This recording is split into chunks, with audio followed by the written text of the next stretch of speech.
going to stall the game. So you have to go to top, and therefore NORD, I think, should match them. And so we probably see a WoW-centric game here and see what he can do on that Olaf against this Camille.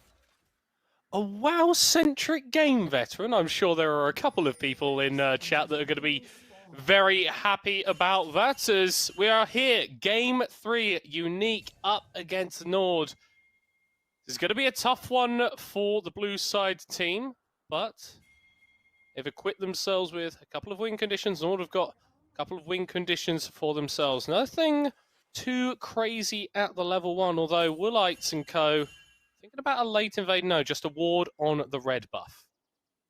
Yeah, this indicates to me that they are expecting to be left alone on bot side in the early phases of the game. Then they want to know when the enemy jungler is doing her buff on bot side, so they know how safe they are to make certain choices with their trades. What's quite surprising for me is this Sejuani starting top. Now, we did just see Sej versus Vi being won in the early by avoiding the early Vi skirmish by being ahead of her on the map.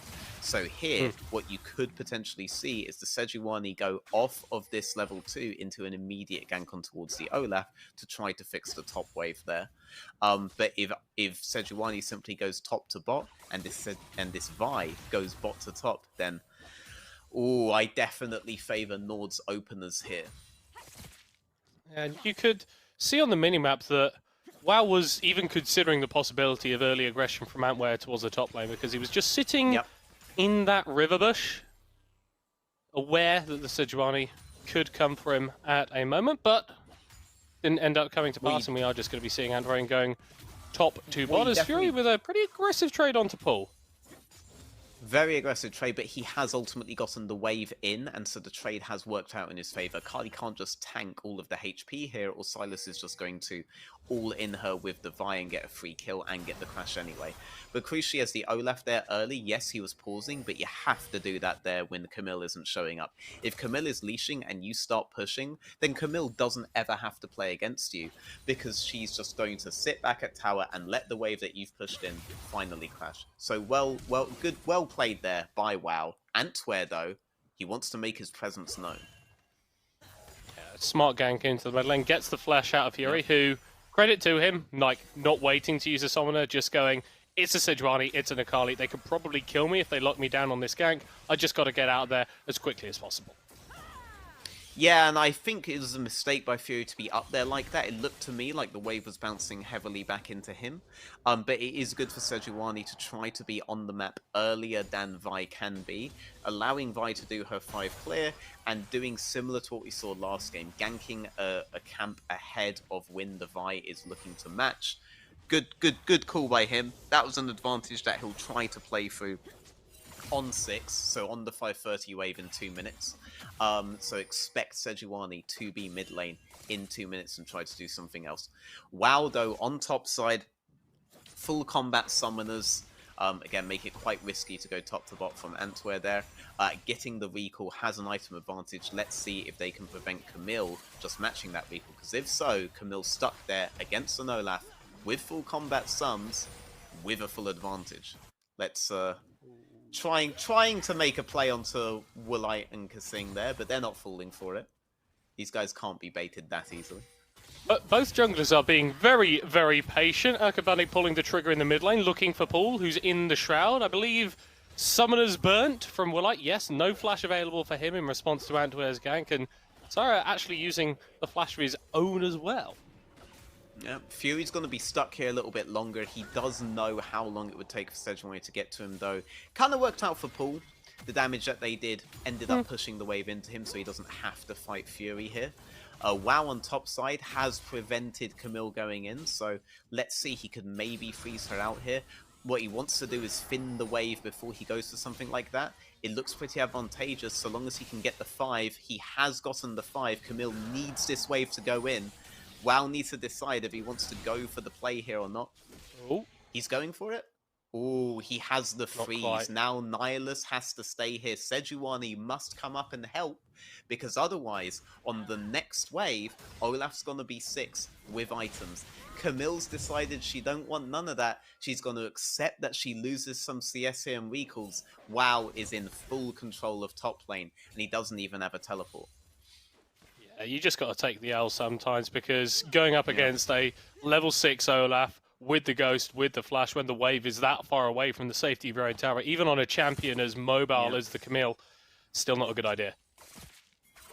Yeah. Looks to me like Antwerp was not in a position to go up there and break the freeze. Maybe they didn't have knowledge on the Vi and thought they couldn't win the 2v2. Quite rightly, in that state you can't.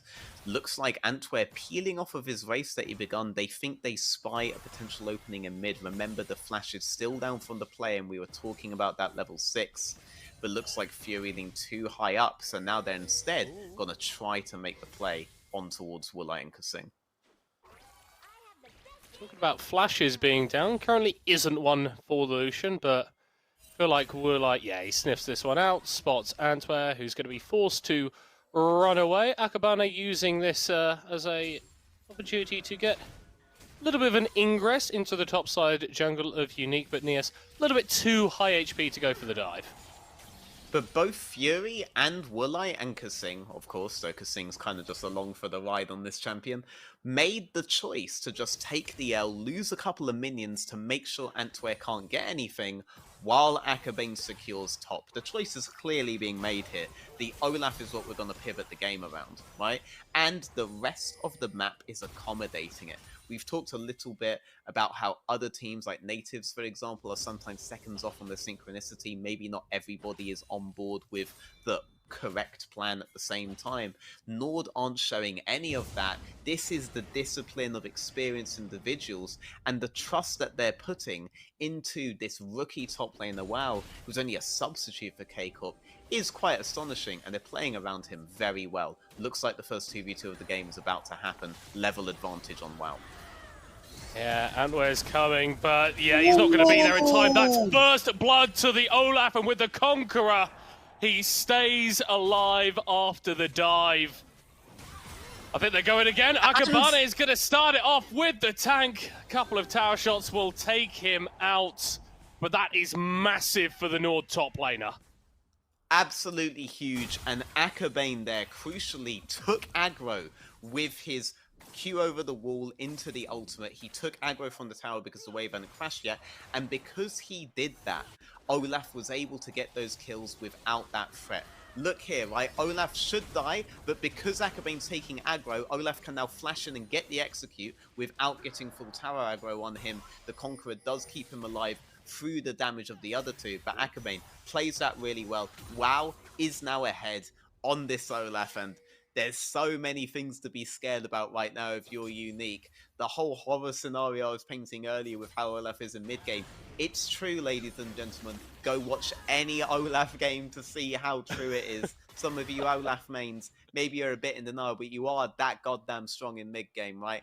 And WoW is well on his way to doing that. Yeah, he's reminding me of a certain other French top laner, who we shall not name, but yeah, I'm really worried for what this game looks like when Kasing gets out of bot lane and starts making his way on top of this Olaf, because it is incredibly difficult to deal with that combo, and it's not like Uniq have got any sort of terrain creation that can really lock the Olaf down. If he's running at them, he's not going to stop. No, he's not going to whatsoever, and you know, they're not even fully reliant on him right now. Oh, but wow! He's feeling his advantage. He's showing. Is he just going to go for this? Lane. He's diving under the tower. One more undertow. The ultimate. Oh, close. But he will fall down in the end. Nias claims the kill back. Bit over-aggressive from WoW.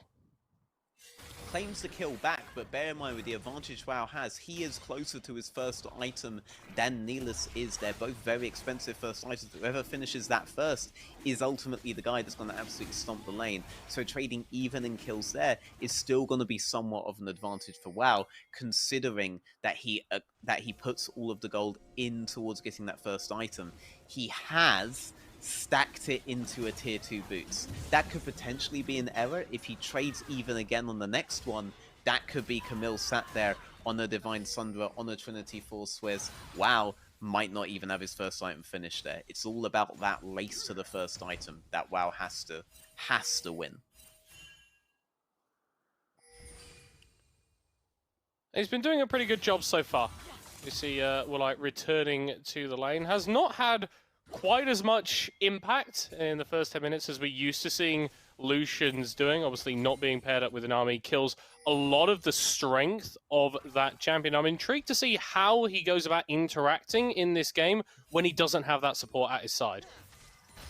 It's actually quite incredible, to be honest, because you see this lineup, you see Fury, you see Willite, you see Kasing, you immediately think these are the guys we're going to be talking about, but they've been sideshows to a team that is absolutely pivoting themselves around their rookie top laner, right? And there are a couple of ways that you can think about integrating rookie players. Some teams just give them a role, you're fetching the water for the big kids, you know? But then you have other teams, right? Like Fnatic, when they wanted to integrate with... Ooh, well, like, found an opening and went in for it, though. Very close. But Fnatic, when they looked to integrate Whippo as a top laner, they didn't do that. They didn't say, Whippo, just be a little bit of a dog for us, alright? Bark when we tell you to bark, jump when we tell you to jump. They had him on Sion, sure, but they pivoted the whole game around him. 3-man ganks top over and over and over again. And that put him in a comfortable state where he ended up being one of the most well-respected top laners in the league.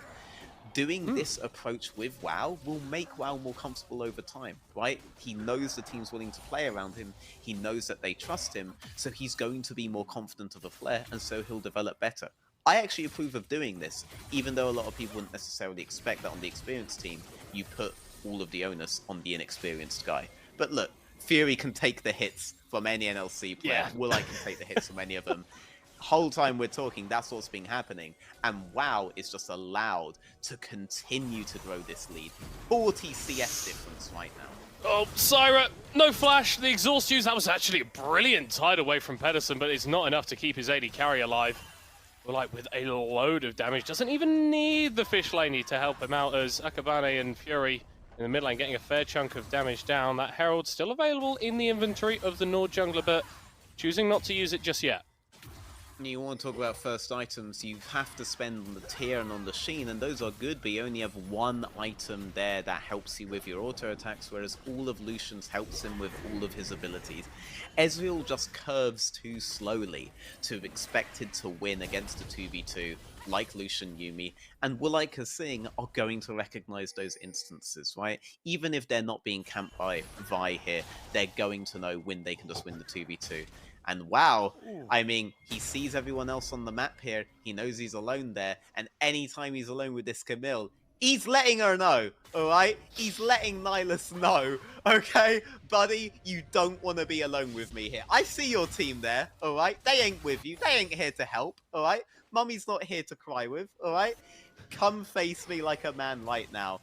And Camille already back in base, already reset again, and the lead continues to grow for this Viking in the top lane.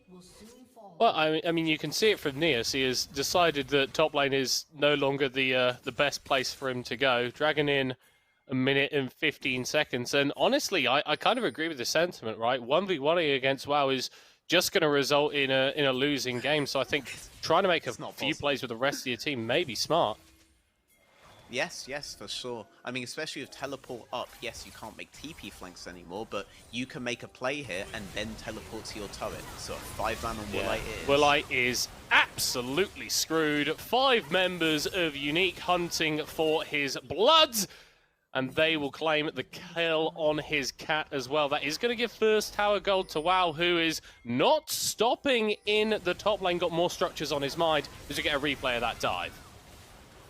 You mean like carpentry, right? You know, like they nicely got the self-tapping screw in, you know, it was built really, really well there. And yeah, like it was a very, very good 5-man play from them bot side. It was the only thing they could do. Did WoW get those 2 plates top and first tower? Yes, he did. But yes, he was going to get that anyway. Let's be real. So let's try to get something somewhere else. You can't deal with this guy right now, so deal with his team.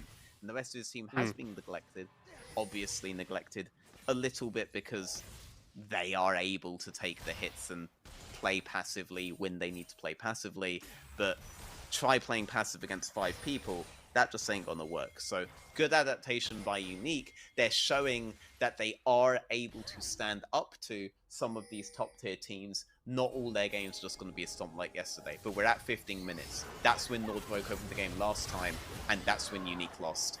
And Pedersen is down at that exact point. Yeah, look, WoW has joined the rest of his team, and they are causing lots of problems for Uniq. A double kill for the Olaf.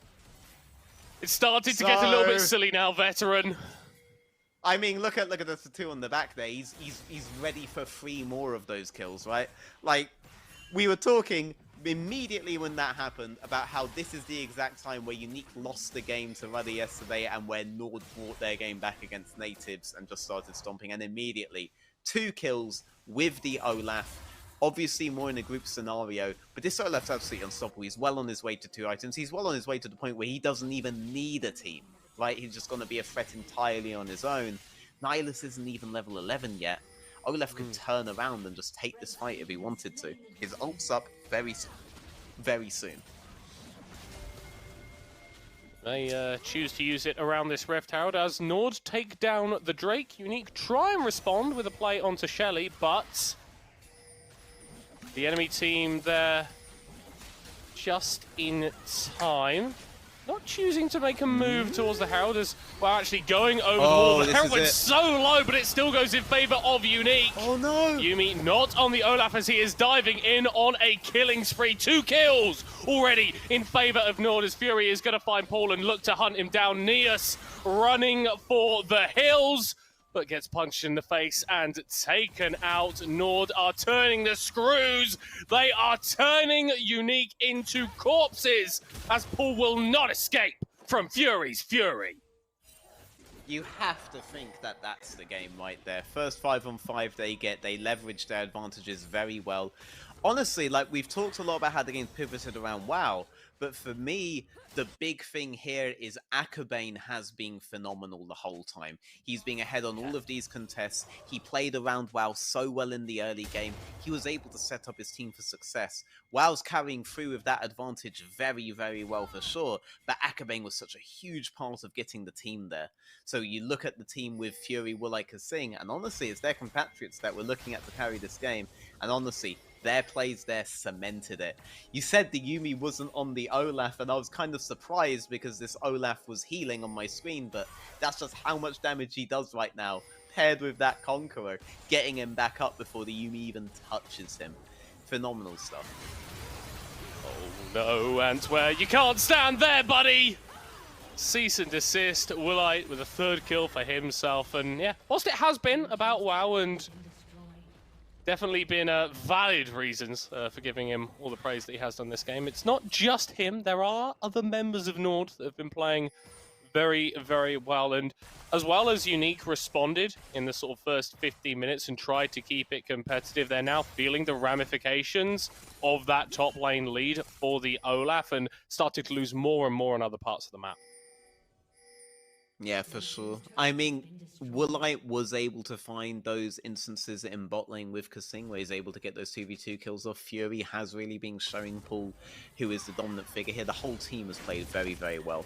Just the game plan obviously accentuates one particular person on the team, and that game plan's been carried out by Akabane. So those two are going to be the ones that we rightfully highlight, I think, for the game's eventual victory.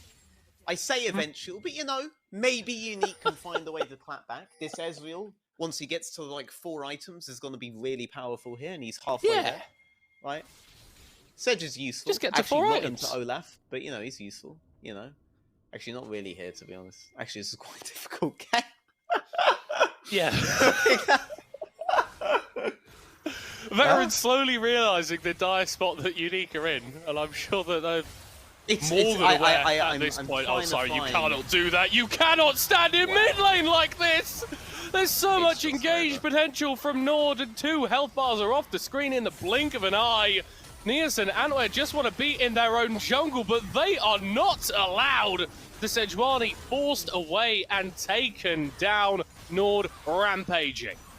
Dude, Akabane's target selection in these fights is actually phenomenal, by the way. Like, his reactions to the changing circumstances around him is actually insane. He's so good on this Vi. Like, he feels like a Vi one-trick playing Vi right now, I'm not gonna lie. Not just in terms of net movements early, but every single one of his fights, his situational awareness is so on point, you'd think he was born playing this champion right now. Very impressed with him. WoW wasn't even involved in that fight, right? Like, at the very end, he came in to get a couple of hits on the sedge, but the fight was over well before that, and a lot of it was down to Akabane again. 22-minute Baron to top it off. We've had some stompy games today, veteran. I'm really hoping this doesn't set the trend for our remaining game at the end of this evening in the NLC as a whole. But we have seen some strong performances from teams that did fall down yesterday, and I'm sure that even for teams like Uniq, who have a really rough schedule ahead of them, they're always going to be looking for opportunities to grow and improve and learn from the mistakes. I mean, Unique's 5-man play on bot side was pretty well done, right? And it's good that they recognize that. They just have to recognize those kinds of opportunities earlier. It really felt like they didn't have an answer after the initial errors on top side, right? It really felt like they didn't know what they were doing. And a lot of that is because Lucian and Silas were happy to just take the L's on certain waves to allow Akabane to extend to do what he did and allow WoW to just, you know, absolutely dominate the top lane here, to be honest. There's no real other word for it. It's been a difficult game to watch. It's been a difficult game to play for Uniq, but it looks like it is nearly over. They're going for one last Hail Mary 5v5 play in the bottom lane. They've caught out Fury. He's on 40% HP, but they've burnt a lot of cooldowns for that chunk of HP. The Yumi's going to be able to heal him right back up, and Uniq there going to be forced away. They have to deal with the other lanes. That is the longest Vion I've seen in my life. Akabane hunting onto Syra, and WoW will get the kill, because of course he does. It's a double for the Olaf, 3 in total for NORD, and there is nothing that Uniq can do to stop NORD from going 2-0. I mean, Uniq had much more life in this game than they did yesterday. There are things they can take away from this, but ultimately, what are NORD going to take away from it? Jungle gap, into top gap, into what looks honestly like a free win for them. NORD ends the first week in a dominating fashion, with 2 of their rookiest members being 2 of their biggest threats.